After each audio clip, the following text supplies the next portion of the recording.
Pô, Ustra, desculpa o chá de cadeira que te dei hoje, Ustra. Hoje a programação deu uma embolada aqui. Tivemos participações ao vivo que foram fundamentais. Eu atrasei contigo, me perdoe. Coronel Ustra, vereador em Porto Alegre, o meu convidado. É de casa já, né? Fala, Ustra, tudo bem, querido?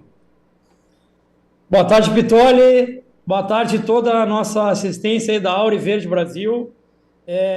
Cumprimentar a todos e também mandar um abraço para o meu amigo Luizão. E Pitoli, no teu nome, em nome do Luizão, eu cumprimento a todos os jornalistas que estão te assistindo e também aí da Auri Verde, né? Que vocês há muitos anos trabalham com jornalismo. Ontem foi o dia do jornalista e gostaria de parabenizar vocês aí pelo transcurso do dia. E a gente sabe que hoje em dia, aqui no Brasil, né, jornalistas de direita que tem a pauta intrínseca de direita são poucos. E com certeza tu representa aí essa pequena parcela dos jornalistas de direita do nosso país. E ontem coloquei um card aqui no meu story da rede social parabenizando a nossa jornalista da equipe, Henrique Amariela. Está aqui me acompanhando aqui, então em nome dela, parabenizei todos os jornalistas aí do nosso país, principalmente, né, Vitória? Os de direita. Que estão numa luta. Um beijo pra Mari aí, a tua jornalista, a tua assessora de imprensa, Ustra. Ustra, eu quero te ouvir, em primeiro lugar, obrigado pelo carinho, pela tua consideração. A gente sabe, né, Ustra, não tem opção de desistir, não tem opção de retroceder, depois eu vejo, tá pesado o clima, não tem essa opção, né? Nem para nós, nem para você. Porque eu sei o quanto você está sendo perseguido aí também na Câmara de Porto Alegre pelo teu posicionamento, pela tua história, pela história da tua família, em especial do teu tio. Enfim, perseguição que segue desenfreada ali na Câmara de Porto Alegre, mas isso não nos dá outra alternativa senão seguir adiante, Ustra. A gente sabe como é que é. Mas antes de falar da Câmara de Porto Alegre, queria te ouvir sobre São Paulo, Ustra. Eu sei que ali você esteve, te ouvir, você conhece tanto o presidente Bolsonaro, serviu ao presidente Bolsonaro como 01 da segurança do presidente durante tanto tempo. Queria te ouvir sobre aquele presidente Bolsonaro ali em cima do caminhão, aquela fala firme do presidente Bolsonaro, nos encorajando, nos fortalecendo, né? E também tuas impressões sobre o evento, Ustra. Vitória, acho que o pessoal não sabe, né, mas é importante eu dizer que manifestação efetivamente na rua é a primeira vez que eu pude ir e comparecer. Por quê? Porque eu estava até o dia 19 de dezembro na ativa do Exército. E existe um Estatuto dos Militares, nós não podemos participar de nenhuma manifestação. E, inclusive, o militar ele pode ser punido porque está transgredindo o Estatuto dos Militares. Então, eu não vou dizer que eu não participei de nenhuma manifestação, né?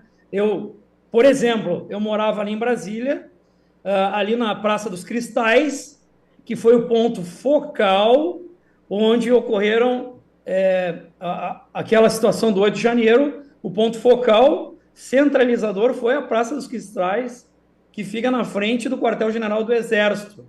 Para quem não conhece Brasília, no plano piloto, e Brasília tem um formato de avião, digamos assim, no sovaco esquerdo do avião, fica o quartel-general do Exército, que nós chamamos, inclusive, de Forte Apache, onde eu trabalhava após deixar a segurança presidencial, quando estive em Orlando, nos Estados Unidos, com o presidente Bolsonaro, retornei, voltei para o Exército, trabalhava ali no QG do Exército, ali no Forte Apache.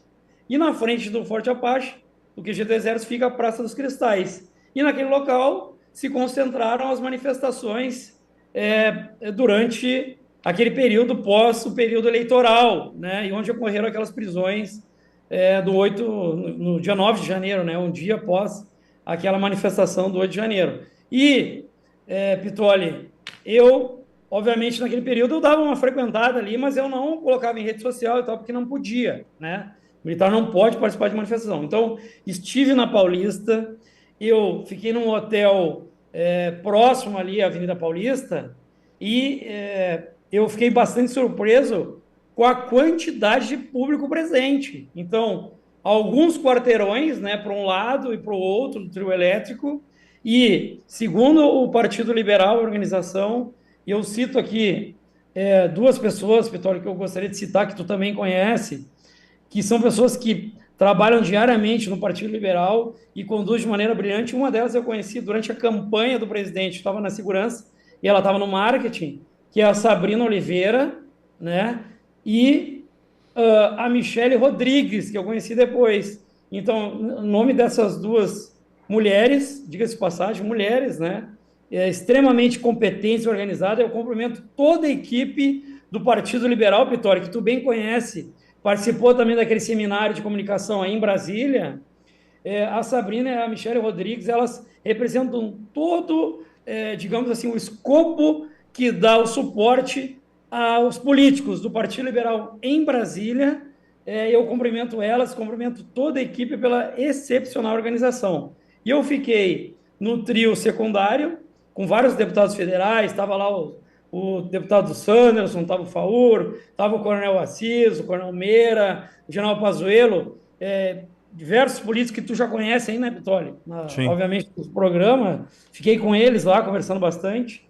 E eu queria aqui, Pitoli, dizer da fala do Nicolas, uma fala muito corajosa, né? O Nicolas, ele mostra que o Nicolas tem a menor idade que todos nós, ele realmente será um grande líder da direita no futuro, para mim, chegará à presidência da República, quando tiver idade, e a fala corajosa, sempre corajosa, do Nicolas. A fala da Michele, muito feliz a fala da Michele, né? Levando a religião, levando o olhar feminino, a questão da Débora com o batom, foi muito importante ali para mim, chamou bastante atenção. O batom foi utilizado ali durante a manifestação. E eu queria, Pitoli, falar agora sobre a fala do presidente, que eu ouvi o comentário do Eduardo lá dos Estados Unidos. E o presidente, como ele é uma pessoa, quem conhece ele sabe que ele é simples e humilde, o presidente ele falou que era uma falha na formação dele, e eu digo que também é uma falha da minha formação não falar muito bem o inglês, né? Mas eu queria fazer uma correlação com o que eu passei no período que eu estive com o presidente, tá, Pitoli? Aí vocês, com certeza você e o pessoal da Ouriverde vai entender onde eu quero chegar. O presidente Bolsonaro, as pautas de imprensa dele sempre são pautas negativas. Então, ele não consegue passar a mensagem positiva nessa imprensa, né? Nessa imprensa parcial que nós temos aqui no Brasil, nessa grande imprensa, grande mídia parcial, ele não consegue passar a mensagem positiva que ele quer passar. Eu estive, Pitoli, uma vez inaugurando a ponte que fica entre Alto Parnaíba, no Maranhão, e Santa Filomena, no Piauí, tá certo? Eu estava em Alto Parnaíba, que fica no Maranhão, num gramado de um pequeno estádio de futebol que tem lá. O presidente pousou do helicóptero e nós preparamos o comboio para ele atravessar a ponte para o outro lado.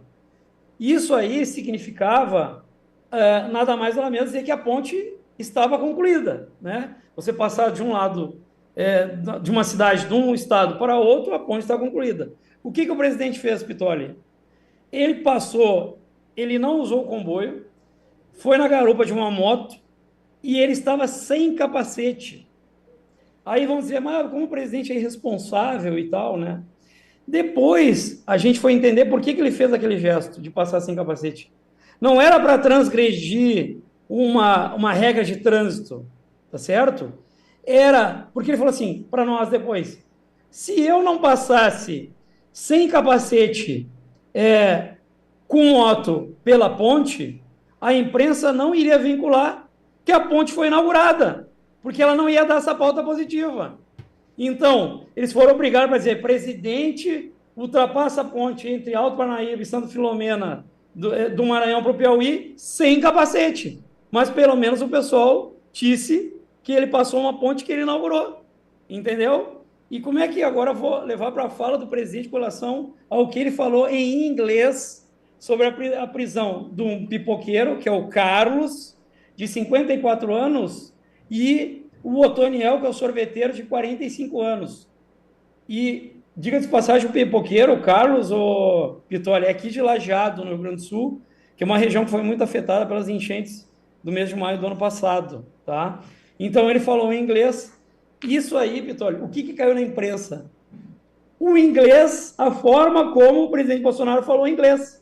Isso aí repercutiu também no exterior. Se ele tivesse só falado do pipoqueiro e do sorveteiro, eles não iriam vincular. Como ele falou em inglês,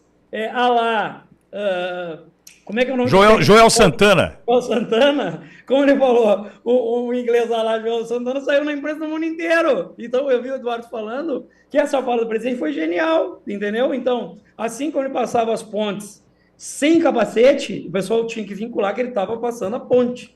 E assim como ele falou em inglês, a lá Joel Santana, a imprensa foi obrigada a vincular o que ele falou de forma, não, o inglês não muito correto, né? Não da melhor forma, mas a fala que ele quis transmitir, que é a prisão de um pipoqueiro e um sorveteiro que estavam ali na esplanada dos ministérios, só vendendo seu sorvete, seu picolé, foram presos com crimes, Pitoli, abolição do Estado Democrático de Direito, golpe de Estado, dano qualificado, associação criminosa e deterioração de patrimônio público. Um pipoqueiro e um sorveteiro. Pois é, Ustra, agora é muito importante você ter lembrado dessa questão da inauguração da ponte, brilhante, né, você ter lembrado disso, né, porque o presidente Bolsonaro, ao longo do final de semana, nós conversamos aqui na Auriverde na quarta, né, eu disse que ele foi para Curitiba na sexta, né, aí foi para Londrina, foi para São Paulo e disse que sábado, né, durante o dia, embora à noite ele tenha se reunido com os influenciadores e tal, eu não consegui ali estar, eu estava em Bauru, ele me disse que o dia seria de concentração, dedicado à fala.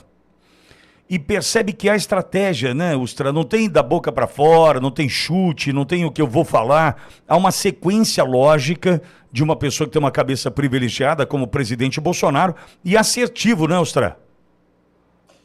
Exatamente. Para quem não conhece o presidente Bolsonaro na sua intimidade, né, no reservado, Pitoli, eu tenho certeza que eu, assim como você, nós somos uns privilegiados que temos esse contato com o presidente. Eu estive com o presidente na quinta-feira em Brasília, às 11 horas da manhã, estava com uma agenda marcada.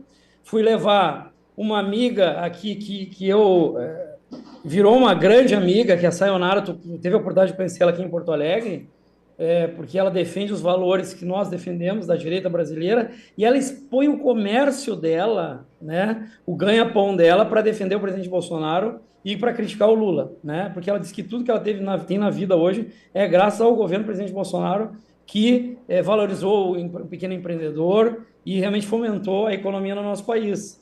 Então, eu fui levar ela para apresentar, ela falou com a Michelle, com o presidente, e o presidente nos recebeu, e a gente notava que ele estava preocupado, porque ele estava preparando a fala dele lá para a Paulista no domingo, né? E o presidente, né, Vitória, ele tem uma visão política, ele tem uma visão de como ele vai transmitir o que ele está pensando, e isso aí vai atingir uma grande quantidade de pessoas. É uma pessoa fantástica, espetacular, simples, humilde, né, Vitória?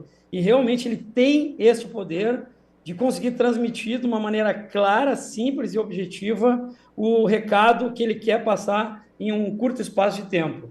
Então, para mim, foi uma fala sensacional aí do presidente Bolsonaro, mais uma vez.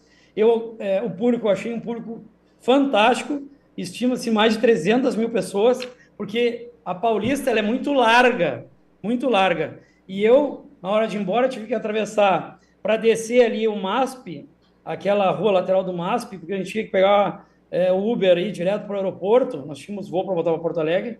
E realmente tive uma dificuldade em atravessar aquela multidão de pessoas, porque tinha muita gente mesmo, Pitoli. Então, realmente, eu fiquei muito impressionado com a manifestação, acho que atingiu o objetivo, e vamos ver, agora aguardar aí que nós consigamos aí um número exato de parlamentares para votar a pauta pró-anistia, e que o presidente da Câmara, Hugo Mota, né, como é uma pauta, eu estava conversando também lá, que eu tive em Brasília, depois eu fui na Câmara dos Deputados, estava conversando com o deputado federal, o Sargento Faur, que eu gosto muito. É o Faur falando, né, como é uma pauta de urgência, né, o presidente da Câmara tem que acatar para a gente poder tramitar lá na Câmara dos Deputados. Então, a gente depende aí da boa vontade do presidente da Câmara, Hugo Mota, para que nós consigamos passar essa pauta aí na Câmara dos Deputados e avançar com essa questão aí que nós achamos que é necessária para restabelecer a ordem no nosso país, Vitória. Senão, vai ficar muito difícil aqui a gente conseguir defender alguma coisa da justiça brasileira aqui no nosso país. Eu sei disso. Os trair a perseguição aí na Câmara, como é que tá? Na segunda-feira da semana passada estivemos juntos aí na Câmara dos Vereadores em Porto Alegre, né? E percebi, diante da tua fala, do 31 de março, lembrando de 1964, o contragolpe, né? O adeus ao comunismo, graças à instalação do regime militar no Brasil. Eu vi muita gente te perseguindo, depois vi faixas, enfim, gritos contra você e tua família. Enfim, a esquerdinha sendo esquerdinha, a esquerda quinta série sendo esquerda quinta série, né? Mas uma semana depois, Ustra, como é que estão as coisas por aí? Vitória, para quem não sabe, né, no dia 31 de março, eu fiz a instalação da Frente Parlamentar dos Veteranos e dos Oficiais R2 aqui na Câmara de Vereadores de Porto Alegre, com uma grande participação de veteranos oficiais R2 e pessoas correlacionadas com essa pauta, né? E nós lotamos aqui o plenarinho, que a gente chama aqui da Câmara de Vereadores, e na parte da tarde eu tinha aquele grande expediente. Para quem não sabe, né, o vereador tem um grande expediente a cada período, que você pode falar durante 15 minutos com um tema livre.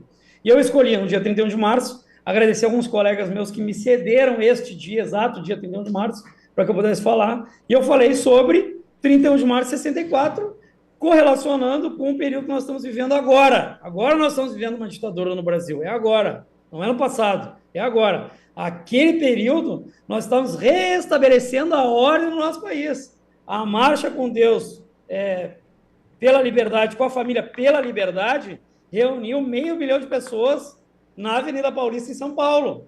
Tá certo? Então, era o povo que estava pedindo um socorro aos militares para que o país não caísse no comunismo. Porque eles não lutavam, eu sempre repito, não lutavam pela liberdade, lutavam pela implantação da ditadura do proletariado, com atos terroristas, tá certo? Assalto a banco, a carro forte, sequestro de embaixador, tá certo? Tortura por parte deles, tá certo?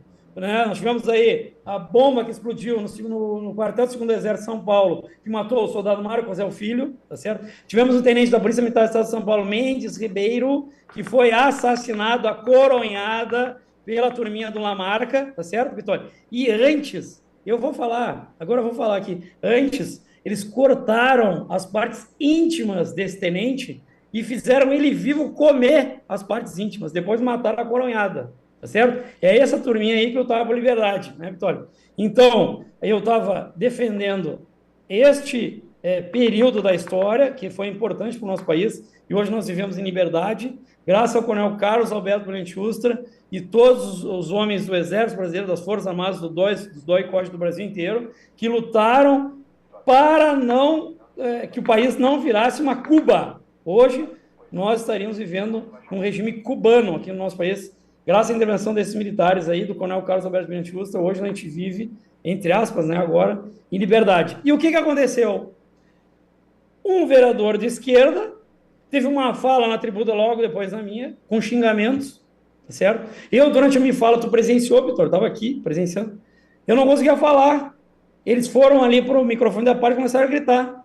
E eu, para quem me conhece, ontem me causou até um motivo de orgulho, uma vereadora aqui do PSD veio me elogiar da maneira cordial como eu trato os outros vereadores, do comportamento que eu tenho, de ouvir todo mundo, né? E obviamente, me pronunciar no momento que eu fui chamado, de acordo com o regime da casa, né? E eu não conseguia falar. Aí depois falava, como tu grita no microfone? Mas é claro, se eu não grito no microfone, eu não consigo falar, porque eles estavam gritando mais que eu no microfone de uma parte ali embaixo. Exato. E tu foi testemunha disso. E aí um vereador foi para a tribuna, falando, eu tenho ódio, nojo, e me xingando a família. E depois dessa mesma fala desse vereador, uma faixa aqui na entrada principal da Câmara de Vereadores de Porto Alegre, uma faixa de uns 10 metros, colocava a mesma fala dele, que coincidência, a mesma fala dele, estava escrito na faixa, ódio, nojo, e colocaram lá fora Ustra, bem grande. Então agora aqui, Vitória, em Porto Alegre, foi inaugurado. Nós já tínhamos no Brasil, né, o Fora Bolsonaro, aqui na Prefeitura de Porto Alegre tinha o Fora Melo, agora tem o Fora Ustra também aqui em Porto Alegre, Vitória. É sinal que nós estamos no caminho certo, porque a gente está desagradando e muito a esquerda, é porque a gente está nos caminhos certos. Ustra, a gente quer te fortalecer também nas tuas redes sociais, né? No ustra.marcelo no Instagram, a gente precisa te fortalecer ali em função do teu trabalho e da perseguição, para a gente mostrar que o povo está contigo. Então, se você puder, @ustra.marcelo no Instagram, certo, Ustra? É isso aí, Pitoli. Então, já concluindo, eu quero agradecer mais uma vez a oportunidade que tu nos dá para poder falar. Olha só, Pitoli, para concluir aqui, mais uma notícia que eu caí no... Eu pergunto para ti, grande mídia aqui em Porto Alegre, é pauta comigo, pauta positiva ou negativa? Negativa, você vai apanhar igual o Bolsonaro apanha no Brasil. Fizeram uma homenagem aqui, Pitoli, na Câmara de Vereadores de Porto Alegre, tá certo? Pro Chico Paiva, que é neto do Rubens Paiva, né? E da Eunice Paiva, né? Então, fizeram uma... Aí, esse camarada... Isso aí é o seguinte, a política, às vezes, é ingrata, né? Porque, assim, Vitório, você que me conhece acha que eu, ou quem me segue, que eu sou favorável à homenagem a Chico Paiva aqui na Câmara de Vereadores de Porto Alegre? Óbvio que não. Óbvio que não, mas nós somos 35 vereadores, existe uma votação, tu vota contra, mas eles conseguem articular e conseguem ganhar. E eles ganharam, fizeram essa homenagem aqui para o Chico Paiva. Eu pergunto, qual a contribuição que Chico Paiva fez com a cidade de Porto Alegre? Ele veio aqui trabalhar nas enchentes, aqui, Pitoli? Resgatar pessoas nas enchentes? Não. Ele é neto do filme que ganhou o Oscar, que vai mudar a vida do Brasil, né? Esse Oscar aí vai mudar. Com certeza a economia, o café vai baixar, o feijão vai baixar, o arroz vai baixar, a carne, a picanha vai vir para o mais pobre, né? E aí, Pitoli, em vez dele vir calado aqui, receber essa homenagem que eu sou contra, receber essa homenagem calado, receber e ir embora, o que ele vai para a imprensa para falar? Falar sobre o meu mandato aqui em Porto Alegre, obviamente. Ah, né? Você foi apanhão do cara? Apanhei dele e da imprensa. Da imprensa aqui, ó. Que bom, que bom. Chico, olha, em vez de botar ele é homenageado aqui em Porto Alegre, a manchete do jornal, esse aqui é o Correio do Povo, né? É do Correio do Povo. Chico desconhecia vereador primo de Ustra aqui em Porto Alegre. Eu não tenho nada a ver com isso aqui, tá certo, Vitória? Não tenho absolutamente nada a ver com isso aqui. Em vez de ele vir aqui calado, receber essa homenagem, que eu sou contra, ir embora, ele foi para a imprensa, né? Falar sobre o meu mandato aqui em Porto Alegre, e nós estamos fazendo um grande trabalho. Nós apresentamos aqui a vértebra do nosso mandato aqui, a base do nosso mandato, que é essa frente parlamentar, que reúne os R2, que são especialistas em várias áreas, já falei aqui no programa, e estamos implementando aqui um projeto que eu quero passar, que é o Segurança Presente, com certeza vai ser um projeto piloto. E escuta o que eu estou falando aqui, Vitória, para ti. Esse projeto aqui vai dar certo em Porto Alegre, vai expandir pelo estado do Rio Grande do Sul inteiro, porque já deu certo no Rio de Janeiro. Tá certo, Vitória? E deixar aqui o meu Instagram mais uma vez, o pessoal acompanhar o meu trabalho, @ustra.marcelo, @ustra.marcelo, porque é vindo de imprensa como a tua, teu programa, e como os apoiadores que nós temos no Instagram, que nós conseguimos levar adiante aqui o nosso mandato na Câmara de Vereadores de Porto Alegre, Vitória. Vitória, muito obrigado mais uma vez, e sempre o meu lema, pra cima dele!